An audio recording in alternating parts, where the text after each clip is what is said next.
Only in Kentucky can a county go nearly 40 years without a sheriff because the county government was too broke, and also be home to folks who love cows so much that they devoted a whole festival to them.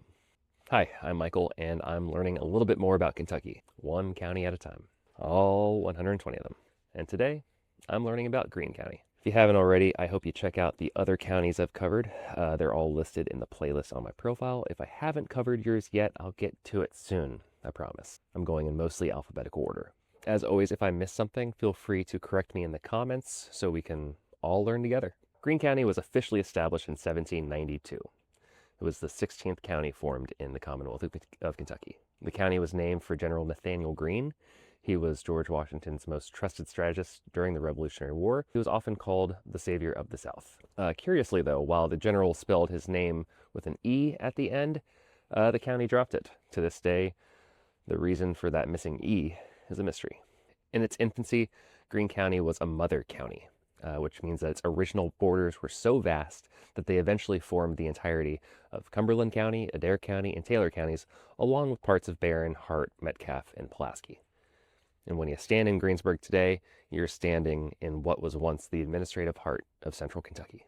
But as with many of our counties, the history goes back even further than the state itself. In 1770, a group of long hunters led by Henry Skaggs reached a Beechwoods Valley here and established Camp Knox, a rugged base camp for men who spent years in the wilderness hunting for deer and buffalo skins. The county seat, Greensburg, began its life in 1779 as Glover's Station. It was founded by John Glover, a Revolutionary veteran who received 193 acres here as a military grant. He picked the perfect spot, too. It was a high limestone bluff overlooking the Green River. By 1794, the town was formally incorporated, and because it sat right on the Cumberland Trace, the main road for pioneers moving from Lincoln County down to Nashville, it exploded in growth. In the center of the town square stands the old courthouse, built between 1802 and 1804, huge limestone structure. It is officially the oldest courthouse building standing west of the Allegheny Mountains. The work was partially done by Thomas Metcalfe. He was a stonemason by trade who was so skilled they actually called him Old Stonehammer. He eventually used that amazing reputation to become the governor of Kentucky. The building served the county for 130 years until 1931. If you walk through the square today, the layout is almost exactly as it was in the 1790s, with the Federal and Greek Revival buildings standing as they did during the town's golden age in the 1820s. The geography of the county is defined by its karst limestone. It's the same geologic province as Mammoth Cave, and local lore says one of the county's largest cave systems actually runs directly beneath the streets of Greensburg. The Green River itself was the county's original interstate. It's one of the most biodiverse rivers in the world, home to over 70 species of freshwater mussels and 150 species of fish. In the early 1800s, this river was the only way to get crops to market. Farmers would build massive wooden flatboats, load them with things like dark tobacco, and then float them over 1,000 miles to New Orleans. It was often a dangerous one-way trip because once they arrived in New Orleans, they would sell their crop and then dismantle the boats to sell the timber for housing. Then these Greene County farmers would take their earnings, strap them to their belts, and then they would walk back home. Greene County has an architectural anomaly that you won't find anywhere else in the state. In 2007, workers uncovered a house on Campbellsville Road that was built out of adobe mud bricks. It is believed to be the only mud brick house in Kentucky using a construction method common in the Southwest, but almost unheard of in the Ohio Valley. Now we have to talk about the 39 years during which Greene County had no sheriff at all. This is one of the strangest political footnotes in American history, I think, by the way. It began in 1879 over a bitter dispute over railroad property taxes. You see, the county had issued bonds for the Cumberland and Ohio Railroad, but the project failed, leaving the county with a massive debt.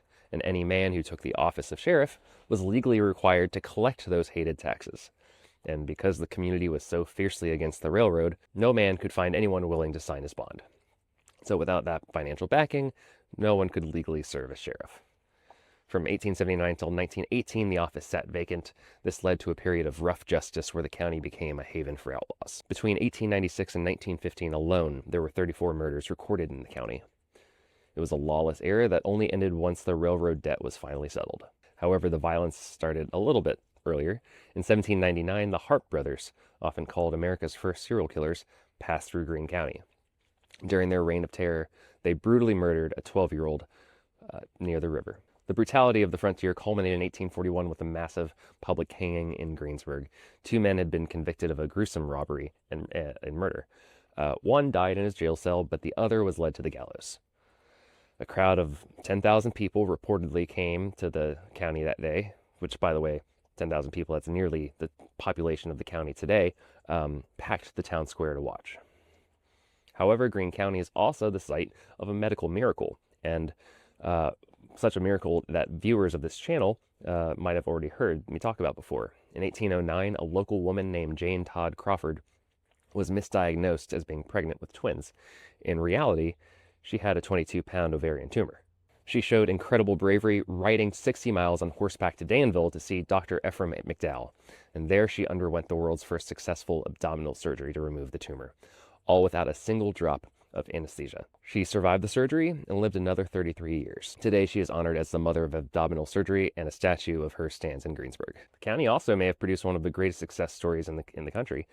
Junius George Groves was born into slavery in Greene County, 1859. After the Civil War, he migrated to Kansas as an exoduster. He started as a laborer and ended up as the potato king of the world. At his peak, he produced about 72,000 bushels in a single year, which was a world record clearly, and as a result, he was able to build a 22-room mansion. In the 20th century, the county saw a massive oil boom in the late 1950s. It was so intense that speculators had to build 2 temporary airstrips in Summersville and Pierce just to handle the influx of planes. Today, the culture is anchored by cow days. This festival started in the late 30s when merchants who were desperate to keep their shops open during the Depression gave away a live cow to one lucky winner. It's still going on today, but they don't really give away live cows anymore. You can also visit the Skyline Drive-In in Summersville, which originally opened in 1956, closed in the 80s, but was heroically restored and reopened. Or you can walk the Goose Creek Footbridge, built in 1928. It's a 445-foot long pedestrian bridge that towers 40 feet over the valley, built so people could walk from the town square to the train depot without getting stuck in the river's frequent floods. If you're driving the back roads in Greene County, you'll find communities with names like Exie and Penitentiary Bend and Grab, which got its name from a local general store where kids could grab a handful of candy from a barrel for a penny. And of course, there's Black Gnat, named after the insects that swarmed a freshly painted schoolhouse, partially shared with Taylor County. Today, Greene County is home to about 11,000 people. So, that's Greene County. What'd I get wrong this time?